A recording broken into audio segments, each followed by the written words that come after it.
långt från hemska kusten skär ska jag fira julen här på Hawaii.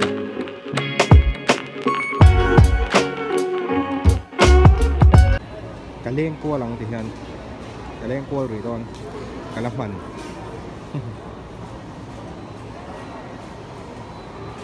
Ôi, có tí gặp thêm nó khi lúc ấy về lúc con gì thì ấy lúc ăn Đi cái don. Bên Thali. Ai gần ai rúp vào này.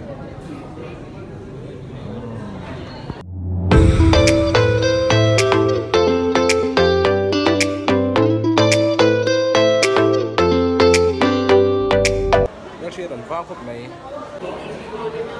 Ấn lầu thế luôn.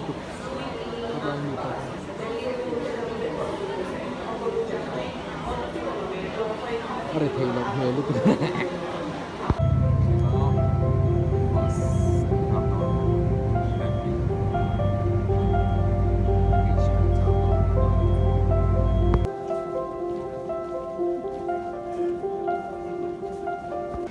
Thấy ngó.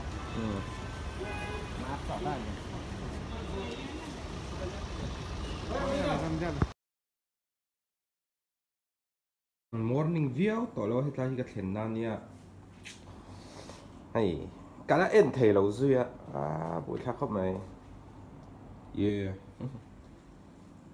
real jam to ta khat rig don a hi ka e ve don chok me và order har điệu set yang hey cần suộc lúc đó here's DJ booth a felania hey Lydia ite parlora cần suộc lúc đó nè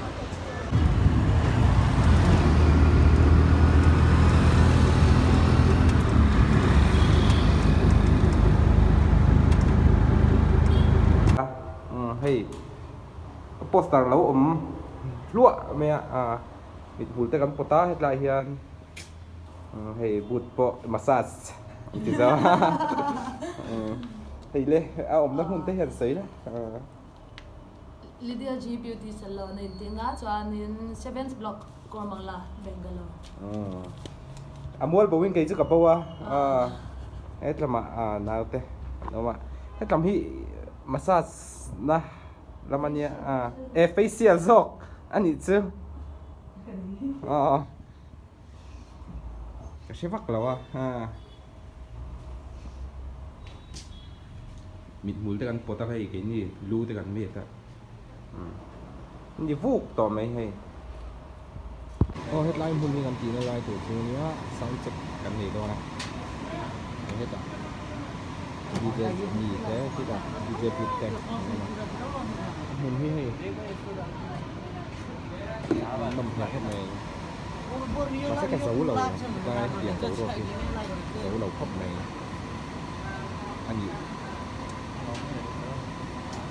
han play ring thầy xìa cái dấu lầu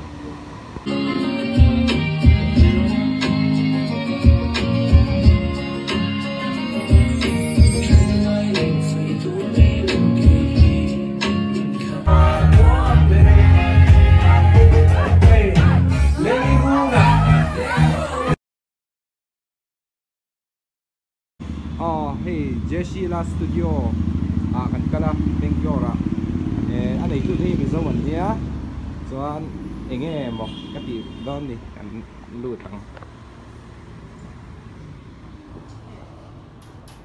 eo phát ngồi về có thể có khi gặp thể lễ lúc nghe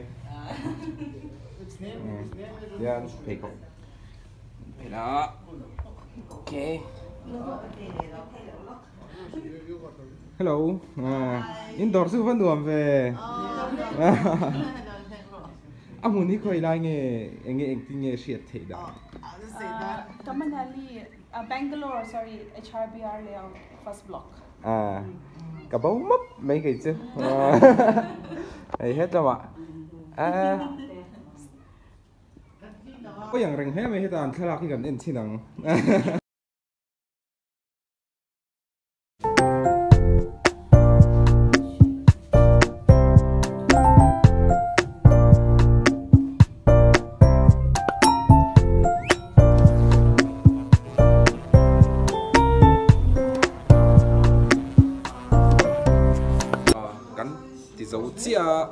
heta I buta ten lati meka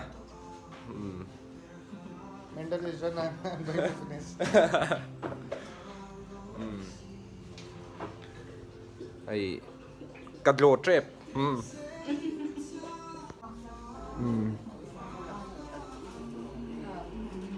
anh luồng khóc men đồ khi phải xía thì có bộ ăn buôn lẩu buôn được bộ hay mày có đánh vụa ta giờ đón khóc mày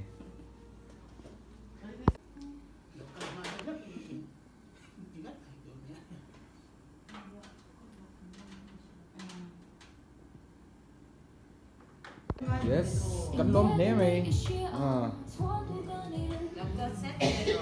cánh lông cái set xe tặng cần thấy tôn thái á cái nhịp bộ hay sự mịt máy hay bữa được bộ anh gò đó không mày đang có lên mét anh Hello, I'm Cop May. She last studio. I got face here. I'm Cop May. Yan muta laptop zing car flight sana ikaw May. Ini tuh so car sa. Amoy Cop May. Christmas ang church ni.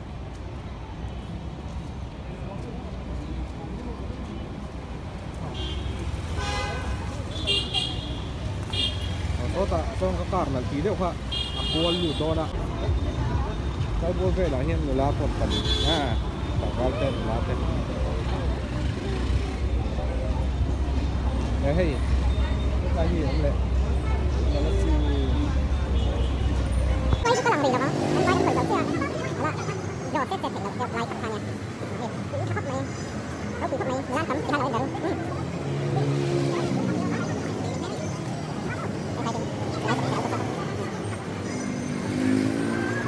Chúng ta ăn nửa chè lẩu đấy, phải đi về rồi cái là phần lẩu.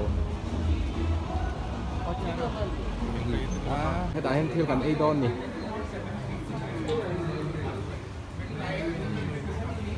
Đây menu nhé là như nào.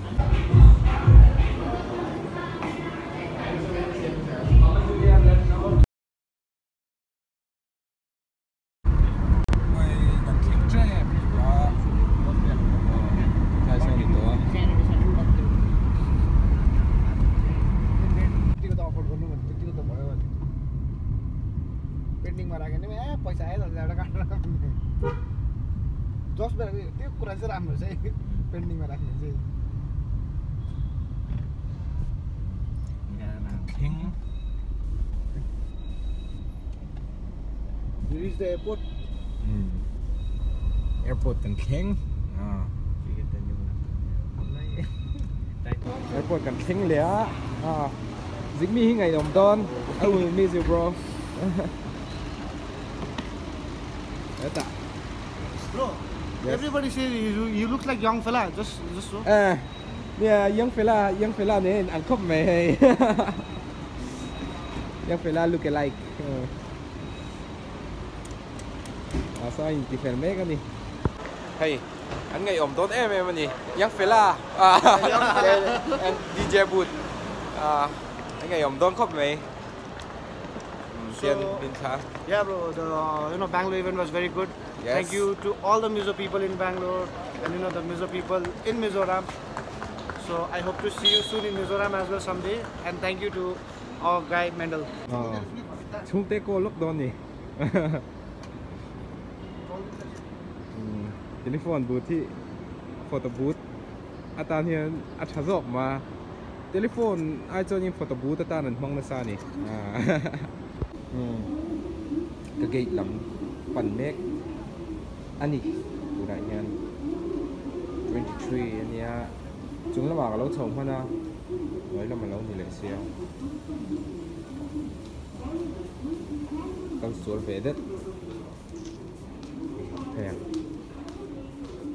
nó hơn chuyện tần vang chuyện thế mẹ cái là một lâu á đã một tờ chuộc vào tục hay gặp mai ăn khỏe nắp bộ smooth lâu khóc mấy riêng à tập tụ ở trong smooth vector hai